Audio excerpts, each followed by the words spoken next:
Hello, welcome to my community. I'm Fred Albert, the host, and I'm very pleased today that we have with us as our guest Pastor Matthew Watts. And I want to read a little bit about Pastor Watts. He's a native of Mount Hope, West Virginia, and he has served as the senior pastor of Grace Bible Church in Charleston, West Virginia since 1993. Prior to that, he worked as an engineer and a small business consultant.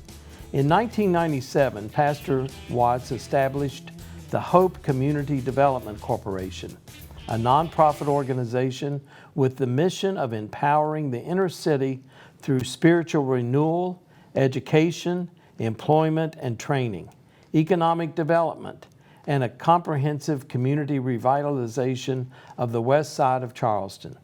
Pastor Watts is recognized as a community leader who understands the importance of economic development to the empowerment of the African American community. He is the recipient of numerous community and national awards for his work with youth and the community. Pastor Watts has been instrumental in shaping policy to improve education, workforce development, housing, juvenile justice, and prison reform for the citizens of West Virginia.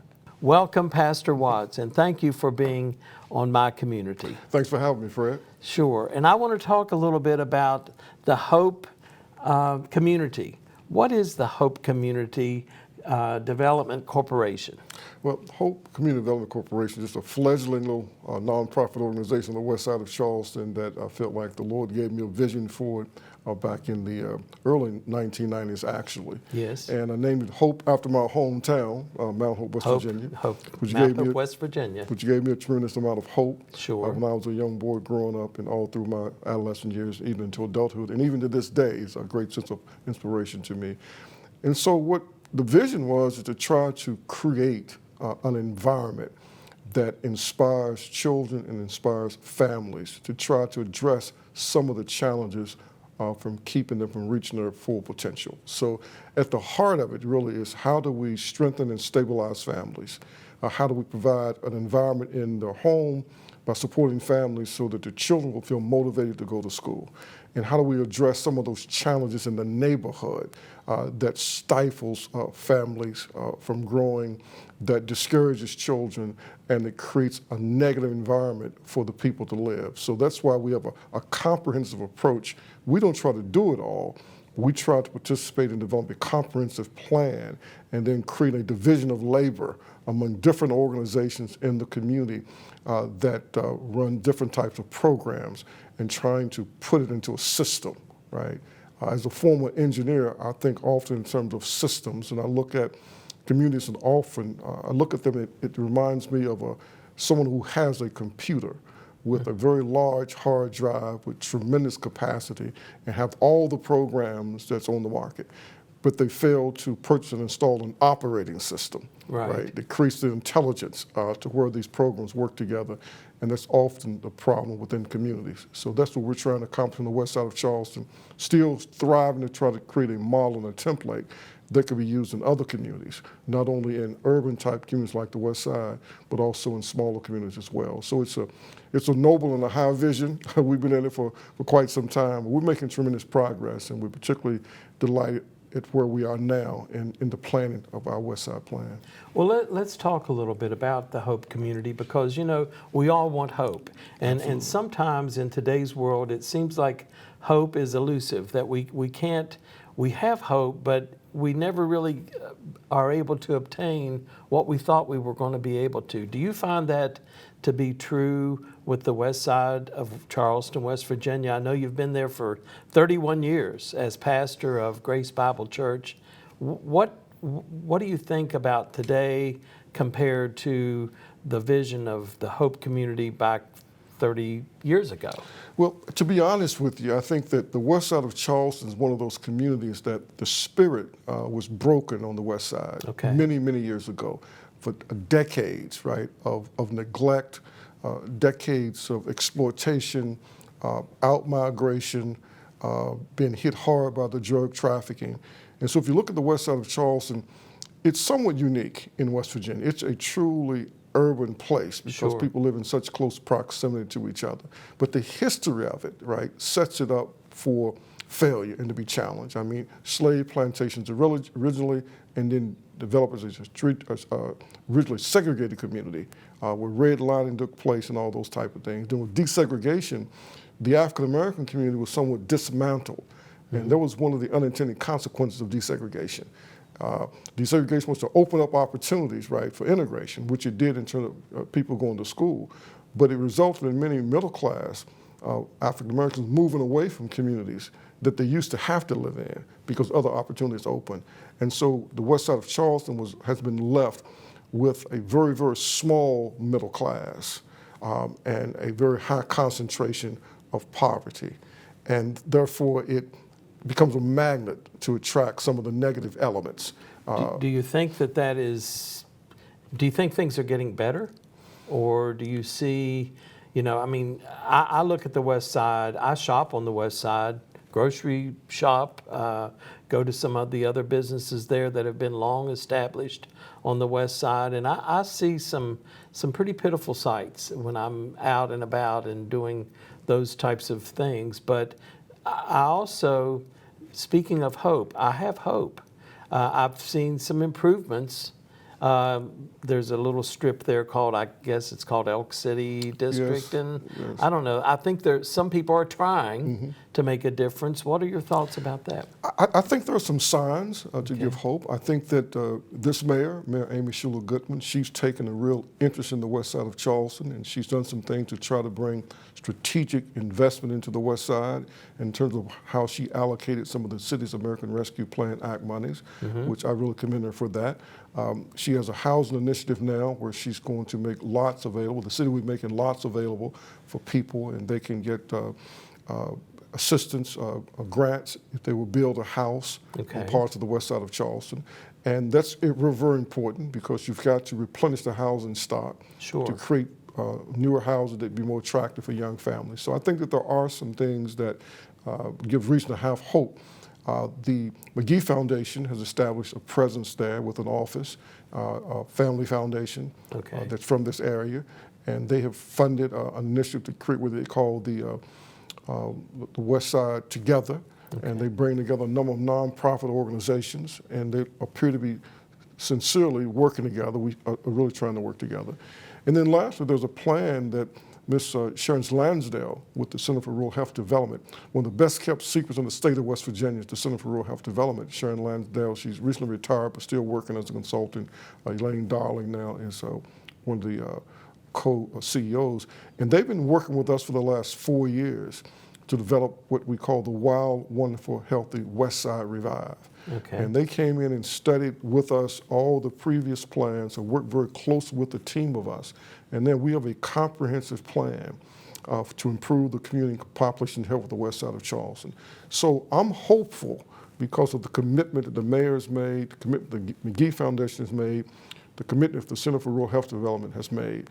And if we can rally people to come together around this plan that we have that's really unique, it's a plan for the development of children from prenatal all the way through senior citizens. And if we can work together, moving this plan forward, connect our work together, and attract funding to fund some of these initiatives, I think we can over time change the trajectory of the west side of Charleston. And I'll say this, the reason that I established Hope Community Development Corporation, I've studied under a gentleman from rural Mississippi, Dr. John Perkins, who introduced me to this idea of Christian community development, which simply means you go and live among the people. Jesus didn't commute back and forth to heaven, right? He came down here. And that's why I moved into the west side of Charleston. And then you start what the people have, and you build on what they have, and you study the community, learn as much as you can learn about the history of the community before you try to move things forward. So I knew that it would take time. I didn't think it would take 30 years, right? But it has taken that much time to create a synergy and get enough people to start thinking in terms of things can change. It doesn't have to be like that. So because of these activities that happen, I am hopeful, you know, and as the great Brian Stevenson reminds me in his incredible book, Just Mercy, that we must never lose hope. We have to because keep hope. hopelessness Yeah. is the enemy of justice. Right. It's hope that continues to pull you out of the bed every day and to continue to inspire you to go forth and put forth your best effort. I'll tell one little anecdotal story. I go on occasion to Mary C. Snow just to see the kids, talk to them. Sure. Miss Destiny Spencer, I've known her before she was born. Oh, she's a She's phenomenal wonderful. principal. She's One of the most doing a incredible great principals job. in the United States of America, what she's doing over there. She has a lot of energy. A lot of energy. And just going in sometime into a classroom or going to the cafeteria, and it inspires me when the children will come up and say, I know who you are. And recently a young girl came up and just hugged me. She said, I know who you are. You did my sister's funeral. Wow. You know, and we do a lot of funerals on the west side of Charleston, and there's a number of children there that we've funeralized, loved ones of theirs. And so I'm inspired by that, and it continues to motivate me and inspire me to keep trying, you know, Yes. and keep lifting up my voice as much as I possibly can. Sometimes I'm viewed as controversial. I guess you're controversial when you're trying to tell the truth, right? Absolutely. And when you're trying to advocate for a group of people who often don't have access to power and they don't have access to the decision makers. So someone has to try to make their case Sure. and try to get people to listen. And that's what I've tried to do for the 31 years I've been the pastor of the Grace Bible Church. And the church has been so gracious and so kind. You know, I'm supported by the Grace Bible Church, and Right. they free me up and give me time to work on some of these community initiatives. So it gives me an opportunity to have an independent voice. Well, you've touched on a couple of things that I want to go back and revisit. One is the Mary C. Snow Absolutely. West Side Elementary School. So that, you know, brings about education. And we need to talk about this. Education is one of the pillars of the Hope Community Development Corporation.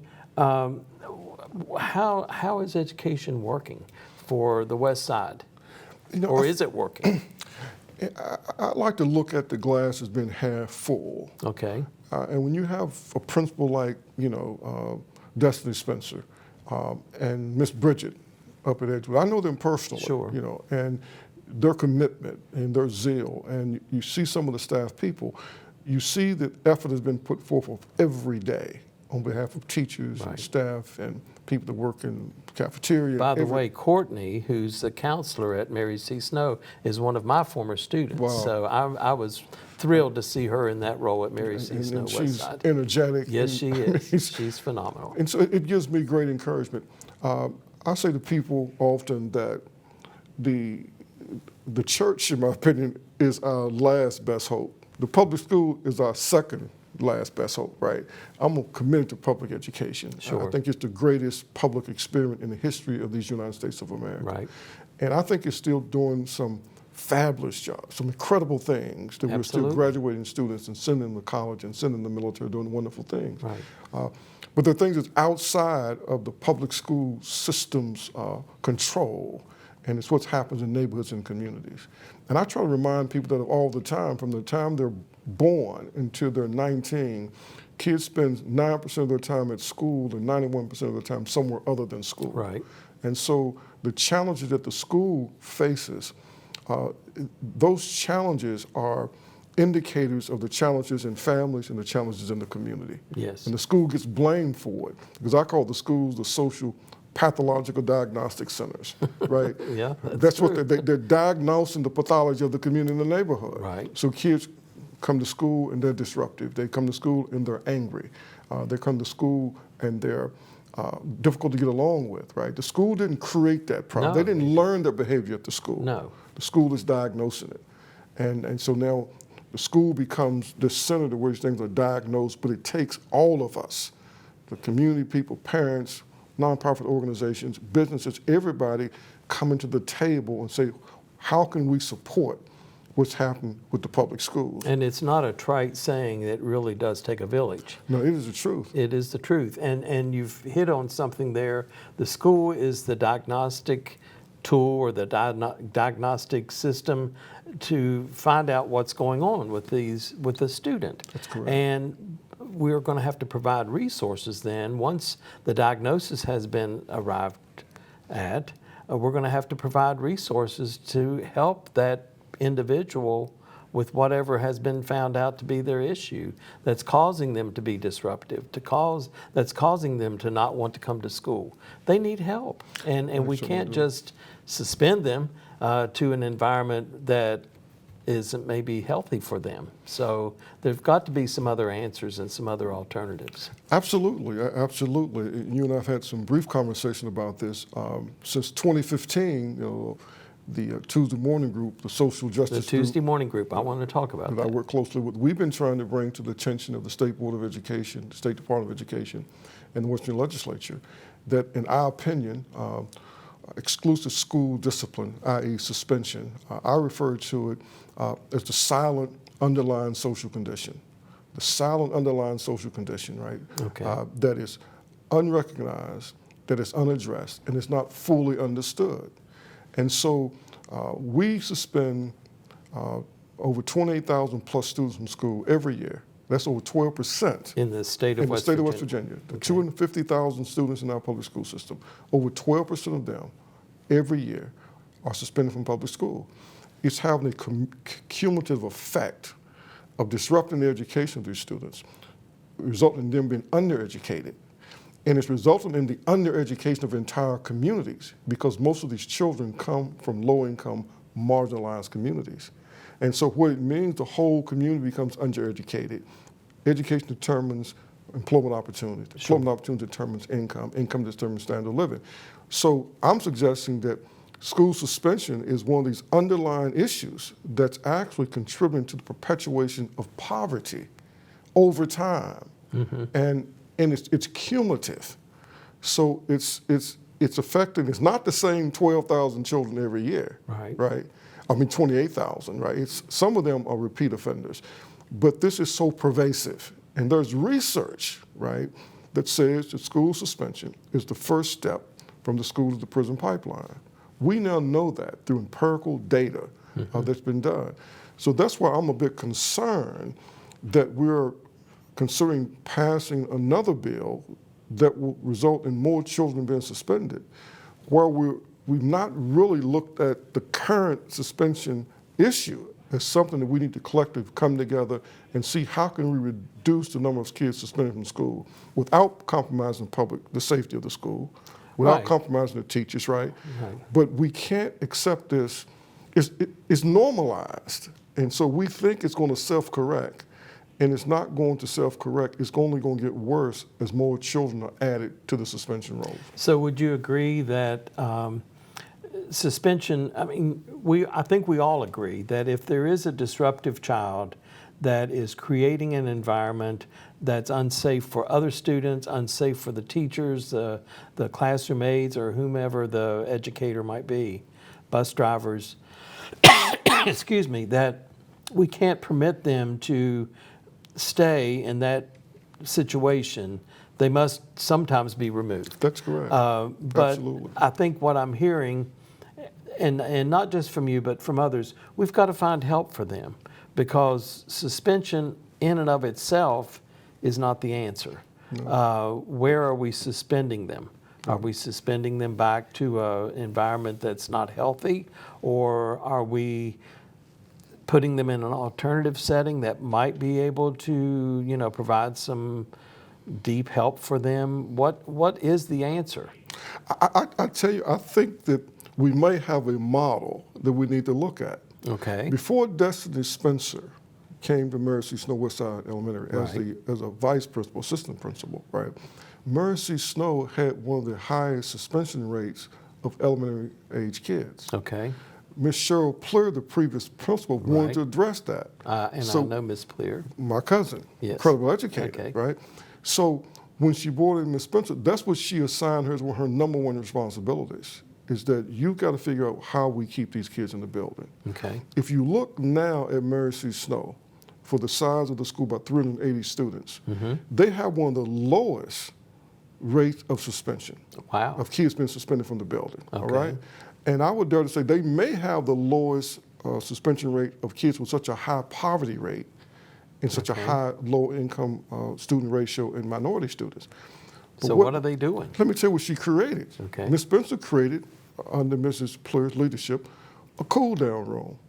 The student if they feel they're told, if you feel angry, if you feel like you're on an outburst, you can request to go to the cool down room. I have experienced that. I was in that school maybe a year or so Yes. ago visiting, and I did experience what you're talking about. Yes, and the teacher can say, no, you need to go to Mrs. Robinson, who runs the cool down room. I couldn't believe it. Those kids would come in there. Mrs. Robinson will explain to them, okay, calm yourself down. She got tents, little tents. Go over it and cool down in the tent. And they can go over and cool down in the tent. They might have a little something over there to work with their hands. Once they sit there for a while, they get to come out. And she says, let's talk about what we're going to do. And that we're going to get you prepared so you can go back to your class. But we're not going to sit here and do nothing. She has them on task. I couldn't believe the amount of work. She tells the teachers, when you send them with some work, because I want them doing work. And it's amazing how they're able to get the kids to cool down, and then some of them are able to go back to their classroom that day.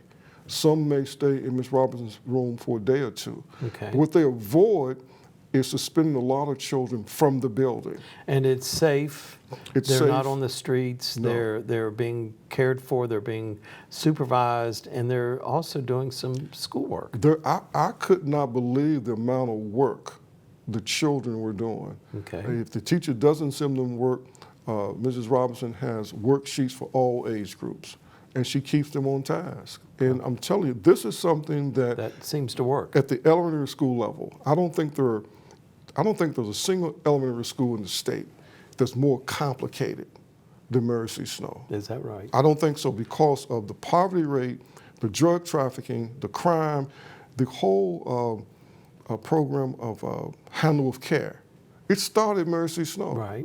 It started because the Charleston Police Department recognized we're kicking people's doors down, going in, dragging out their parents, right, in handcuffs, and kids are hollering and screaming and crying. Right. And we know this affected them. So it became the pilot site that the police said, we need to be notifying this school, that these kids had a tough night, and they need to know that so they can handle them with care the next day. And so when people look at Mary C. Snow and they only look at the test scores, they don't understand the miracle of Mary C. Snow, Right. or what's really happening there in that environment, in that context, and what Ms. Spencer and her staff is doing. And I commend the Kanawha County Board of Education. They've given them resources. And that's Right. what it's going to take. That's our what's going to take resources. if we want to make a difference. And I think something else that, and I'm sure you're familiar with this, I believe Mary C. Snow is a community in schools site. That's correct, yes. So that's an added layer of help for some of the children who are struggling with whatever their issues might be. Absolutely. The communities in schools is a great program. You know, and I know the coordinators, Site coordinator the site there. coordinators, yes, I know her well, Miss Jana Coleman. Yes, wonderful, I've met her. fabulous, and Donna Courts, you know, sits up at, and Dr. Yvonne Lee Long. I mean, they've hired some high caliber people that understand the community, that are respecting the community, and I think if they continue to fund the community and school program, it can pay some rich dividends. What we're trying to find is those funders that will help us in the community, because there needs to be a continuum. We need to have adequate after-school programs for these children. Some of us are trying to create Saturday programs, weekend programs, and then the summers when they're out of school. So you have this continuum of they're surrounded by these caring adults that's trying to encourage them and give them a sense of hope that you're valued, that we care about you, and there's a whole host of us that care about you. Sure. And what we try to do, even at our church, you know, we have kids from the neighborhood that we just trying to win them and say to their parents, you may not want to come to church. Will you let us work with your children? And so we have a program on Mondays where we work with the children on their academics. Is that an after-school program? That We wish we could expand it. Right now, it's just a one-day program, Okay. but it's on Mondays. And we pick them up and we bring them to church for a meal, and then we see what work they've done the previous week, you know, and get an idea of what they need to be working on. And we try to focus on where they may have a deficiency, where they identify, well, I'm not understanding this, to see if we can help close that gap. And we believe at the Grace Bible Church that if we could get every church to provide some after-school program, it may not be every day, right? Right. But we get all these, because the faith community has caring people. Sure. And getting these caring people And that's what I'm trying to do. That's what Mount Hope, West Virginia did for me. I was the fourth of 7 children, single female household. No one in my family had ever been to college. And there was a lot of drama and trauma in our household. But I had a caring mother and a caring grandmother, caring Sunday school teachers. And I started school doing segregation. So my same teachers I had in elementary school were my Sunday school teachers. Right. And I went to Du Bois Elementary. I only had 2 teachers through my entire grammar school education. Wow. So they nurtured me all the way through, and Sure. I had them in Sunday school on Sunday, and I had people in the community and in the neighborhood. That's what we're trying to create on the west side of Charleston. We have to be a caring community. We, as a community, have to be responsible for these children. It's not just the school's responsibility, Right. but we, as a community, have to be responsible for them because they're under our supervision, right? Sure. More than they're in school. And so we're trying to continue to cast that vision and just trying to bring people in to help where they can.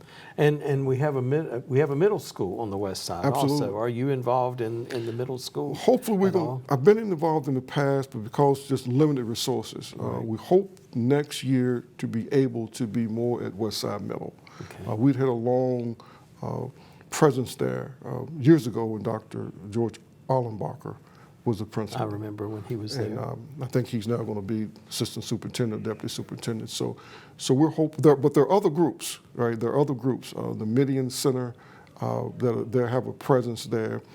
You have Pastor Mike Farmer and his organization. Oh, I've met him. Yeah, great guy. He is. They have a presence there. Yes. So there's a strong presence at Westside Okay. Middle, and then they're doing some incredible work, and they have resources, and they run after-school programs for a lot of the middle school and high school kids. There's some incredible things going on the west side of Charleston. Well, there are some incredible things going on, but a lot of that is because of you, Pastor Watts, because you have had a presence there for 31 years. And you're well known, you're well respected, and I think anyone who's talked with you or met with you and your Tuesday morning group, they know that you are very passionate about making the west side of Charleston a much better place to live, a safer place, and a more educated place. So, you know, absolutely. don't lose hope.